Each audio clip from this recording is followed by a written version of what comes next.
গান্ধী স্মারক সংগ্রহালয়, গান্ধী মিউজিয়াম।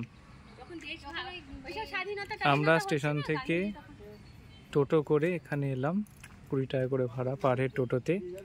আর এই যে গান্ধী মিউজিয়াম, এখানে এন্ট্রি ফি আছে ₹10%, 10 বছরের ওপর সবারই 10 টাকা ভাড়া, আর ফরেন ভিজিটার 50 পার হেড।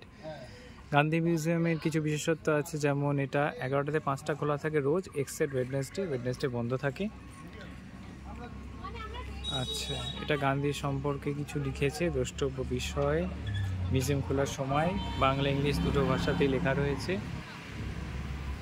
এই জায়গাগুলো সেরকমভাবে তো মেনটেনেন্স হয় না, যে ডিলাইব্রেটেড অবস্থা রয়েছে,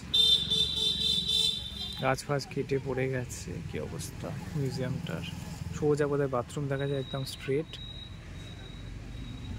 ওই যে সামনে দেখা যায় যেটা মিউজিয়াম, ওখানে টিকিট কেটে ঢুকতে হবে, আর এটা মনে হয় বন্ধ রয়েছে, ক্লোজড আছে এটা।